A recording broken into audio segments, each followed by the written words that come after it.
Hi friends. So ఈరోజు మనం Azure DevOps అంటే ఏంటి, ఓకే, ఎజ్యూర్ డెవాప్స్ వల్ల యూజ్ ఏంటి ఒకసారి డిస్కస్ చేద్దాము తెలుగులో. చాలా important concept. So what we learn, what is the DevOps అంటే, డెవాప్స్ అంటే ఏంటి, అసలు డెవాప్స్ని ఎందుకు యూజ్ చేయాలి. నెక్స్ట్ వచ్చేసి what is the need of DevOps, DevOps వల్ల మనకు ఏంటి, ఓకే, యూజ్ కేసెస్, అసలు దాన్ని ఎందుకు యూజ్ చేయాలి. తర్వాత వచ్చేసి హూ షుడ్ లెర్న్ డెవాప్స్, డెవాప్స్ని ఎవరు నేర్చుకోవాలి, ఓకే. ఆ తర్వాత వచ్చేసి what are the benefits of DevOps. So మనం డెవాప్స్ నేర్చుకుంటున్నాం కదా, మరి దానివల్ల బెనిఫిట్ ఏంటి, okay. We'll discuss these four topics coming slides. తర్వాత software development life cycle.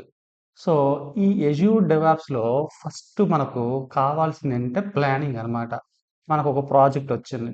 So planning అంటే ఏంటి అంటే, ఈ ప్రాజెక్ట్కి వచ్చేసి టైం పీరియడ్ ఎంత పడుతుంది అంటే, 1 ఇయరా 2 ఇయరా, ఓకే, ఒక 2 ఇయర్స్ అనుకుందాం. తర్వాత వచ్చేసి డెవలపర్స్ ఎంతమంది కావాలి. తర్వాత మనం సాఫ్ట్వేర్ డెవలప్ చేసిన తర్వాత టెస్టింగ్ కావాలి కదా, సో టెస్టింగ్ టీము ఎంతమంది పడతారు. అదేవిధంగా ఈ ప్రాజెక్ట్లో ఎన్ని మాడ్యూల్స్ ఉంటాయి, ఎంతమంది ప్రాజెక్ట్ మేనేజర్స్ కావాలి, అదేవిధంగా ఎంతమంది టీమ్ లీడ్స్ కావాలి. సో ఎక్స్పీరియన్స్ బేస్డ్గా మనకు ఈ ఎంప్లాయీస్ని ఏ విధంగా కేటగిరీ చేసుకోవాలి. ఇట్లా మనం స్టెప్ బై స్టెప్ ప్లానింగ్ చేసుకోవడాన్ని దీన్ని ఫస్ట్ ఫేజ్ ప్లానింగ్ అంటారనమాట. సో సాఫ్ట్వేర్ డెవలప్మెంట్ లైఫ్ సైకిల్లో ప్లానింగ్ అనేది ఫస్ట్ పాయింట్. నెక్స్ట్ వచ్చేసి కోడ్. సో మనం ప్లానింగ్ అంతా కంప్లీట్ అయిపోయింది, అంటే టెస్టింగ్ టీమ్ ఇంతమంది కావాలి, డెవలపర్స్ ఇంతమంది కావాలి, ప్రాజెక్ట్ మేనేజర్స్, సో అన్నీ మనకు ప్లానింగ్ రెడీ అయిపోయింది. సో ఇప్పుడు ఇంప్లిమెంటేషన్ చేయాలి అంటే కోడింగ్ స్టార్ట్ చేయాలన్నమాట. సో డెవలపర్స్ ఏం చేస్తారు, కోడింగ్ స్టార్ట్ చేస్తారు, రైట్. సో నెక్స్ట్ స్టెప్ ఏంటి, కోడింగ్ అనమాట. ఆ తర్వాత వచ్చేసి బిల్డ్, అంటే ప్రాజెక్ట్ మొత్తం మనకు కంప్లీట్ అయిపోయింది, అంటే ప్రాజెక్ట్ డెవలప్ చేసాం. సో డెవలప్ చేసిన దాన్ని మనం ఫస్ట్ అది వర్క్ అవుతుందా లేదా టెస్ట్ చేయాలంటే, ఆ ప్రాజెక్ట్ని ఏం చేయాలి, బిల్డ్ చేయాలన్నమాట. అంటే కరెక్ట్గా వర్క్ అవుతుందా లేదా, ఏదైనా ఇష్యూస్ ఉన్నాయా, ఇలాంటి ఈ థర్డ్ పేజ్ వచ్చేసి బిల్డ్ అంటారు అన్నమాట. ప్రాజెక్ట్ని బిల్డ్ చేయడం అంటారు. ఓకే, బిల్డ్ కూడా అంతా కంప్లీట్ అయిపోయింది, అంటే ఎలాంటి ఇష్యూస్ రావట్లేదు. ఇప్పుడు మరి టెస్ట్ అంటే ఏంటి? ఇప్పుడు బిల్డ్ చేయటం అంటే ఏంటి? టెస్టింగ్ అంటే ఏంటి? ఈ రెండిటి డిఫరెన్స్ ఏంటంటే, బిల్డ్ చేయటం అంటే ప్రాజెక్ట్ అనేది ఎలాంటి కంపైల్ టైమ్ ఇష్యూస్ లేవు, ఎలాంటి రన్ టైమ్ ఇష్యూస్ లేవు, వర్క్ అవుతుంది అంతే. కానీ టెస్టింగ్ అంటే మీనింగ్ ఏంటంటే, టెస్ట్ కేసెస్ మనం అనుకున్న పాయింట్లు కరెక్ట్‌గా వర్క్ అవుతుందా లేదా? ఓకే. మనకు క్లయింట్ ఇచ్చిన రిక్వైర్మెంట్ ఎగ్జిక్యూట్ అవుతుందా లేదా? అదే విధంగా నెగెటివ్ టెస్ట్ కేసెస్ ఎక్కడైనా ఫెయిల్ అవుతున్నాయా? సో మనం కోడ్ డెవలప్‌మెంట్ అయిపోయింది, ప్రాజెక్ట్ బిల్డ్ చేయడం అయిపోయింది, అంతా అయిపోయింది. బట్ క్లయింట్ రిక్వైర్మెంట్ పర్ఫెక్ట్‌గా వర్క్ అవుతుందా లేదా చెక్ చేయడాన్నే టెస్టింగ్ ఫేజ్ అంటారన్నమాట. ఇదొచ్చేసి మనకు ఫోర్త్ ఫేజ్‌లో ఉంటుంది. తర్వాత వచ్చేసి డిప్లాయ్. సో కోడ్ డెవలప్‌మెంట్ అయిపోయింది, బిల్డ్ చేయటం అయిపోయింది, టెస్టింగ్ అయిపోయింది. ఇప్పుడు ఈ అప్లికేషన్ ఎవరు యూజ్ చేయాలి? End users. అంటే ఫర్ ఎగ్జాంపుల్ ఫేస్‌బుక్ ఉంది. సో ఫేస్‌బుక్ డెవలప్‌మెంట్ అయిపోయింది, బిల్డ్ చేయడం అయిపోయింది, టెస్టింగ్ అయిపోయింది. ఇప్పుడు ఎండ్ యూజర్‌కి ఇవ్వాలి. అంటే ఇవ్వాలి అంటే ఆ ప్రాజెక్ట్‌ని ఏం చేయాలి? ప్రొడక్షన్‌లోకి మూవ్ చేయాలి. ఈ ప్రొడక్షన్‌లోకి మూవ్ చేయడాన్ని ఇక్కడ టెక్నికల్‌గా ఏంటంటే డిప్లాయ్‌మెంట్ అంటారనమాట. సో ఇది కోడ్. తర్వాత ఫిఫ్త్ పేజ్ వచ్చేసి డిప్లాయ్‌మెంట్ చేయటం అనమాట. అంటే క్లయింట్స్‌కి యూజ్ చేసుకోమని ఈ కోడ్‌ని ప్రొడక్షన్‌లో మూవ్ చేస్తారు. తర్వాత ఆపరేట్. సిక్స్త్ ఫేజ్ వచ్చేసి ఆపరేట్. ఆపరేటింగ్ అంటే మీనింగ్ ఏంటి అంటే, కోడ్ అనేది మనకు ప్రొడక్షన్‌లోకి వెళ్ళిన తర్వాత దాంట్లో ఎక్కడ ఇష్యూస్ వస్తున్నాయా లేదా, మళ్ళీ సెపరేట్‌గా ఒక టీమ్ ఉంటదనమాట. సో దాన్ని ఆపరేట్ చేస్తూ ఉండాలి. అంటే ఏదైనా ఇష్యూస్ వచ్చినా సరే, లేకపోతే దాన్ని ఎలా యూజ్ చేయాలో తెలియకపోయినా సరే, ఈ ఆపరేటింగ్ టీమ్ ఏం చేస్తారంటే ఎవ్రీథింగ్ మానిటర్ చేస్తూ ఉంటారనమాట. తర్వాతొచ్చేసి మానిటరింగ్. అంటే ఏంటి అంటే, సో కోడ్‌లో మేబీ ఏదైనా చిన్న ఇష్యూస్ రావచ్చు. ప్రొడక్షన్‌లో మనకన్నీ పర్ఫెక్ట్‌గా వర్క్ అవ్వాలని రూల్ లేదు. మేబీ ఏదో ఒక టెస్ట్ కేసు ఫెయిల్ అవ్వచ్చనమాట. ఇలాంటి సినారియోలో ఏం చేస్తారంటే, ఈ మానిటర్ చేస్తా ఉన్న టీమ్ ఉంది కదా, వీళ్ళు ఆ ఇష్యూస్ ఫిక్స్ చేసి మళ్ళీ ప్రొడక్షన్‌లోకి మూవ్ చేస్తూ ఉంటారు. సో ఇక్కడ మీకు కనిపిస్తున్న ఈ 7 ఫేజెస్ ఏవైతే ఉన్నాయో, software development life cycle process అంటారనమాట దీన్ని. అంటే మనకు ప్రాజెక్ట్ వస్తే ఫస్ట్ ప్లానింగ్ చేసుకోవాలి. ఓకే. ఎంత టైం పడుతుంది? ఎంతమంది డెవలపర్స్ పడతారు? ఎంతమంది టెస్టర్స్ పడతారు? ఈ విధంగా మొత్తం దాన్ని ఫస్ట్ అనాలిసిస్ చేసే పార్ట్‌ని మనం ప్లానింగ్ అంటారు. తర్వాత ఇంప్లిమెంటేషన్ చేయడం అంటే కోడింగ్ రాయటం అనేది ఇది సెకండ్ ఫేజ్. కోడింగ్ అంతా అయిపోయింది. కంప్లీట్ అయిపోయింది. దాన్ని కోడ్ వర్క్ అవుతుందా లేదా బిల్డ్ చేయాలి. ఇది థర్డ్ ఫేజ్. తర్వాత మనం బిల్డ్ చేసిన తర్వాత టెస్టింగ్ చేయాలి. అంటే పర్ఫెక్ట్‌గా వర్క్ అవుతుందా లేదా? అన్ని టెస్ట్ కేసెస్ వర్క్ అవుతుందా లేదా? ఇది ఫోర్త్ ఫేజ్.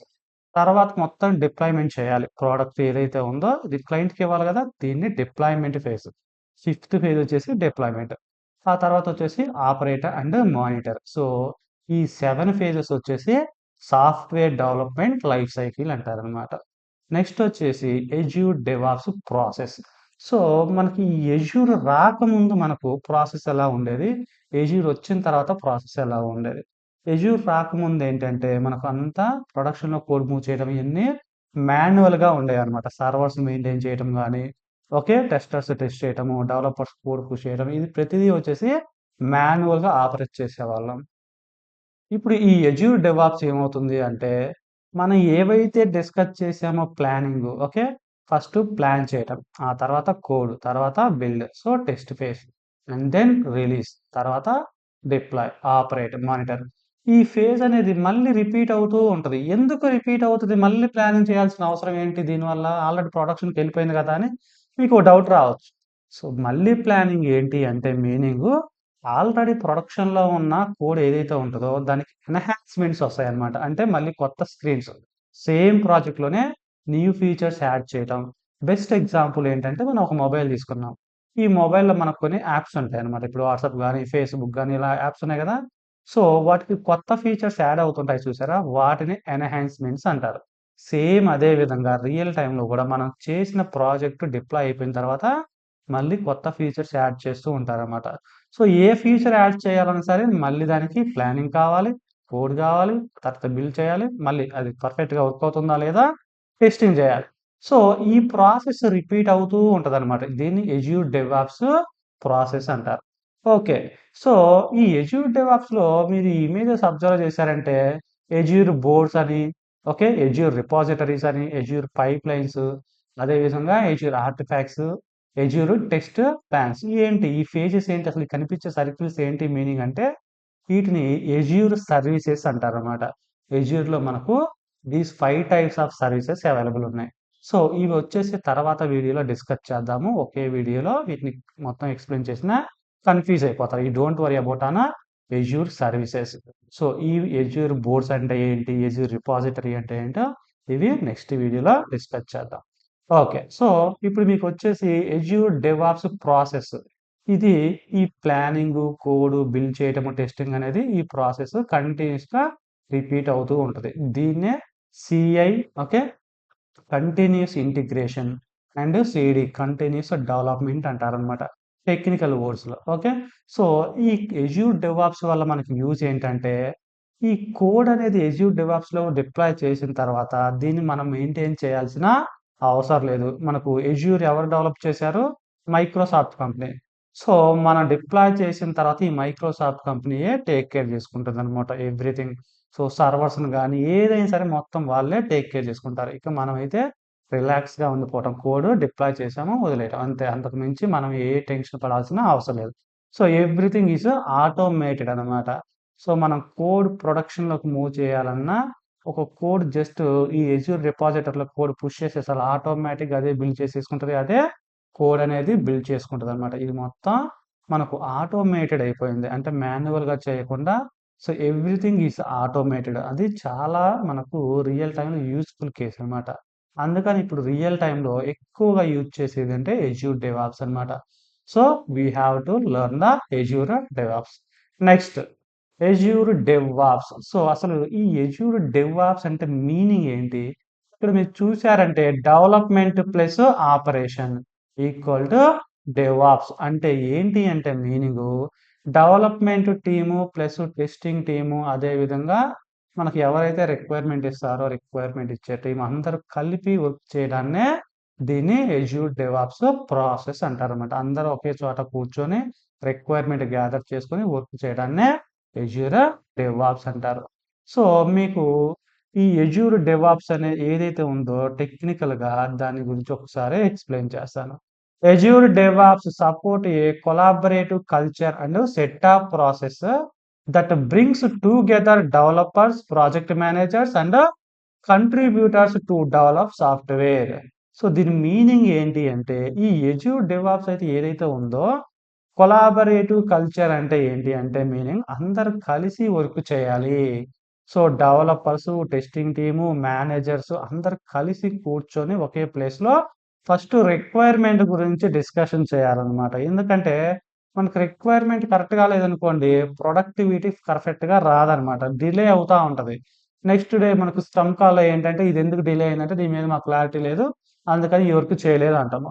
సో, అలాంటి గ్యాప్‌లు రాకుండా ఉండడం కోసం ఏంటంటే, ఈ ఏదైతే మనకు రిక్వైర్మెంట్ ఉందో, ఆ రిక్వైర్మెంట్ ఇచ్చేవాళ్ళు, మేనేజర్సు, డెవలపర్సు, టెస్టర్సు అందరూ ఒకే చాట ఉండి, ఆ రిక్వైర్మెంట్‌ని పర్ఫెక్ట్‌గా అర్థం చేసుకొని ఇంప్లిమెంటేషన్ చేయాలి. దీనివల్ల ఏంటంటే, ప్రొడక్టివిటీ అనేది పర్ఫెక్ట్‌గా ఉంటుందన్నమాట. తర్వాతొచ్చేసి it allows organization to create and improve products at a faster pace than they can with traditional software development approaches. దీని మీనింగ్ ఏంటి అంటే, ఈ ఆర్గనైజేషన్స్ బిఫోర్ అజ్యూర్ డెవాప్స్ ఏంటంటే, మాన్యువల్‌గా చేసేవాళ్ళం ఎవ్రీథింగ్. కానీ ఇప్పుడేంటంటే, improves the product faster than fees అంటే ట్రెడిషనల్ ఇప్పుడు మనకేంటంటే, జస్ట్ కోడ్ పుష్ చేస్తే చాలు డెవాప్స్‌లోకి ఆటోమేటిక్‌గా అదే బిల్డ్ అయిపోతుంది. కోడ్ అనేది మనకి ఏ ఫేజ్‌లో కావాలంటే ఆ ఫేజ్‌లోకి మూవ్ చేసుకోవచ్చనమాట. దీనివల్ల ఏంటంటే మనకు టైం అనేది చాలా సేవ్ అవుతుంది. నెక్స్ట్ వచ్చేసి ఎటువంటి ఇష్యూస్ రావన్నమాట. సో, దీనివల్ల మనకేంటంటే ప్రొడక్టివిటీ అనేది ఇంప్రూవ్ అవుతుంది. దానివల్ల కంపెనీకనేది చాలా ప్రాఫిట్ ఉంటుందన్నమాట. తర్వాతొచ్చేసి Azure DevOps provides integrated features that you can access through your web browser. So, ఈ అజ్యూర్ డెవాప్స్ ఏవైతే ఉన్నాయో, ఆ ఫీచర్స్ అనేవి మనం డైరెక్ట్‌గా వెబ్ బ్రౌజర్ నుంచి యాక్సెస్ చేయొచ్చనమాట. ఎటువంటి కష్టం లేకుండా. ఎందుకంటే, ఈ సర్వర్స్ గానీ, ఇవేమి మనం మెయింటైన్ చేయాల్సిన అవసరం లేదు. ఎవరు మెయింటైన్ చేస్తారు? అజ్యూర్ డెవాప్స్ ఎవరైతే డెవలప్ చేశారో వాళ్ళు మెయింటైన్ చేస్తారు. ఎవరు డెవలప్ చేశారు? మైక్రోసాఫ్ట్ కంపెనీ వాళ్ళు ఈ అజ్యూర్ డెవాప్స్‌ని ఇంట్రొడ్యూస్ చేసిందనమాట. Okay. Who should learn Azure DevOps? Azure డెవాప్స్‌ని ఎవరు నేర్చుకోవాలి? సో, అజ్యూర్ డెవాప్స్ ఎవరు నేర్చుకోవాలంటే, each person who is working in software development team. So, ఈ ప్రతి ఒక్కళ్ళు ఎవరైతే ఈ సాఫ్ట్‌వేర్ డెవలప్‌మెంట్ టీమ్‌లో ఉంటారో, వాళ్ళు అందరూ ఈ అజ్యూర్ డెవాప్స్‌ని నేర్చుకోవాలి. అంటే డెవలప్‌మెంట్ టీమ్ అంటే అది మీరు డాట్‌నెట్ అయినా, జావా అయినా, పైథాన్ అయినా ఏదైనా సరే, మీరు సాఫ్ట్‌వేర్ డెవలప్‌మెంట్ టీమ్‌లో ఉన్నవాళ్ళు ఎవ్వరైనా సరే ఈ అజ్యూర్ డెవాప్స్ నేర్చుకోవచ్చనమాట. ఓకే. నెక్స్ట్ వచ్చేసి developers, testers okay. And scrum masters. So, ఈ ఎవరైతే డెవలపర్స్ ఉన్నారో డెవలపర్స్ నేర్చుకోవచ్చు. టెస్టింగ్ టీమ్ వాళ్ళుంటారనమాట. ఆ టెస్టింగ్ టీమ్ వాళ్ళు గూడా అజ్యూర్ డెవాప్స్ నేర్చుకోవచ్చు. అదే విధంగా స్క్రమ్ మాస్టర్స్. సో, ఎవరైనా సరే ఈ అజ్యూర్ డెవాప్స్‌ని నేర్చుకోవచ్చు. నెక్స్ట్ ఆపరేషన్స్ టీమ్ అనమాట. మనకి ఈ ప్రొడక్ట్ ఎవరైతే ఆపరేట్ చేస్తూ ఉంటారో వాళ్ళు కూడా అజ్యూర్ డెవాప్స్‌ని నేర్చుకోవచ్చు. అదే విధంగా ఇండివిడ్యువల్ డెవలపర్స్ అంటే నేను ఒకటి నేర్చుకోవాలనుకుంటున్నాను డైరెక్ట్‌గా. సో, నేను కొత్తగా నేర్చుకోవాలనుకుంటున్నా. అలాంటి వాళ్ళు కూడా మనకు అజ్యూర్ డెవాప్స్ నేర్చుకోవచ్చనమాట. Freelancers and clients. ఫ్రీలాన్సర్స్ అంటే ఎవరంటే ఇప్పుడు ఫర్ ఎగ్జాంపుల్ నాకు స్కిల్స్ ఉన్నాయి. ఓకే. కానీ నేను సాఫ్ట్‌వేర్ కంపెనీలో వర్క్ చేయట్లేదు. కానీ నేను కూడా ఈ అజ్యూర్ డెవాప్స్‌ని నేర్చుకోవచ్చు. సో, ఈ ఫీచర్ నా దగ్గర ఉండటం వల్ల ఏంటంటే నాకు ఎక్కువ ఆపర్చునిటీస్ వస్తాయన్నమాట. Everyone who is related to development of something in any way అంటే మీనింగ్ ఏంటి అంటే ఎవ్వరైనా సరే సాఫ్ట్‌వేర్ డెవలప్‌మెంట్‌లో ఉన్నవాళ్ళు ఎవ్వరైనా ఈ అజ్యూర్ డెవాప్స్‌ని నేర్చుకోవచ్చనమాట. Okay. Benefits of Azure DevOps. So, దీనివల్ల బెనిఫిట్స్ ఏంటి? సరే నేర్చుకున్నాను. దీనివల్ల ఉపయోగం ఏంటో ఫస్ట్ మనకు తెలియాలి కదా! ఫస్ట్ డెలివరీ అన్నమాట. అంటే ఫాస్ట్ డెలివరీ ఉంటది. Deploying code from dev machine to server is very fast. డిప్లాయ్‌మెంట్ అనేది చాలా స్పీడ్‌గా ఉంటుంది. దానివల్ల మనకు ప్రొడక్టివిటీ అనేది ఉంటుందన్నమాట. Reduce time. సో, టైం ఎలా రెడ్యూస్ అవుతుందంటే మాన్యువల్‌గా చేసామనుకోండి, మేబీ ఫైల్స్ మిస్ అవుతూ ఉంటాయి కొన్నిసార్లు. ఓకే. కంపైల్ టైమ్స్ ఇష్యూస్ అని వస్తుంటాయి. ఇలా ఏంటంటే మాన్యువల్‌గా చేసేటప్పుడు చాలా మిస్టేక్స్ జరుగుతూ ఉంటాయి. దానివల్ల మనకు ప్రొడక్టివిటీ అనేది పర్ఫెక్ట్‌గా ఉండదు. సో, టైం డిలే అవుతుంటదనమాట. కానీ ఈ ఎజ్యూర్ డెవాప్స్‌లో ఏంటంటే మనకు ఆటోమేటెడ్ అవుతుంది కాబట్టి రెడ్యూస్ టైం చాలా సేవ్ అవుతుంది. Lot of things like testing, development, roll back or happening. So, మనకు మాన్యువల్‌గా చేయటం వల్ల ఏంటంటే కొన్నిసార్లు ఫైల్ మిస్ అవ్వటం గాని, ఇట్లా రోల్ బ్యాక్ చేస్తూ ఉంటాం. అదేదైనా ఫెయిల్ అయిందనుకోండి, సో, ఫెయిల్ అయిన కోడ్ మనం ప్రొడక్షన్‌లోకి మూవ్ చేయలేం గదా! దానివల్ల మనకు టైం డిలే అవుతూ ఉంటదనమాట. సో, ఇప్పుడు ఆటోమేటెడ్ ఎజ్యూర్ డెవాప్స్ ఆటోమేటెడ్ అయింది కాబట్టి టైం అనేది రెడ్యూస్ అవుతుంది. అంటే మనకు సేవ్ అవుతుంది. నెక్స్ట్ ఆటోమేటికల్ అంటే ఆటోమేటిక్ జస్ట్ మనం కోడ్ పుష్ చేస్తే చాలు. అదే డిప్లాయ్ చేసేసుకుంటది ఎవ్రీథింగ్ త్రూ పైప్‌లైన్ ద్వారా అన్నమాట. Roll back okay.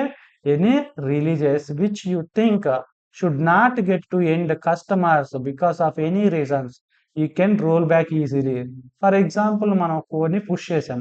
నా కస్టమర్ వచ్చేసి ఈ ఫీచర్ అవసరం లేదని దాన్ని రివర్ట్ చేసుకోవచ్చనమాట. చాలా ఈజీగా జస్ట్ రివర్ట్ అని కొట్టేస్తే చాలు. మనం ఏవైతే కోడ్ పుష్ చేసామో ఆ కోడ్ మొత్తం రివర్ట్ అయిపోతుంది. క్వాలిటీ. సో, ఇక్కడ ఫస్ట్ సాఫ్ట్‌వేర్‌లో క్వాలిటీ అనేది ఇంపార్టెంట్ అన్నమాట. With lot of automatic tools we can check the quality of code before deploying it on a server. So, మనం రాసిన కోడు సర్వర్ అంటే ప్రొడక్షన్‌కి మూవ్ చేయకముందే చాలా టూల్స్ అవైలబిలిటీలో ఉంటాయన్నమాట. త్రూ ఎజ్యూర్ డెవాప్స్ ద్వారా దాని క్వాలిటీని మనమే చెక్ చేసుకోవచ్చు. ఓకే. సో, క్వాలిటీని గూడా త్రూ ఎజ్యూర్ డెవాప్స్ ద్వారా కొన్ని టూల్స్ ఉంటాయి. వెరిఫై చేసుకోవచ్చనమాట.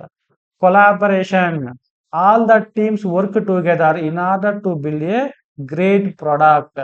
సో, దీనివల్ల మనకు కొలాబరేషన్ అంటే మీనింగ్ ఏంటంటే, ఈ డెవలప్‌మెంట్ టీము, టెస్టింగ్ టీము ఎవరైతే ఉన్నారో డెవలప్ చేశారో దాని గురించి అందరూ కలిసి వర్క్ చేస్తారు. దాన్నే కొలాబరేషన్. దానివల్ల ఏంటంటే గ్రేట్ ప్రొడక్ట్ అంటే మంచి ప్రొడక్ట్‌ని మనం క్లయింట్‌కి ఇవ్వగలుగుతాం అనమాట.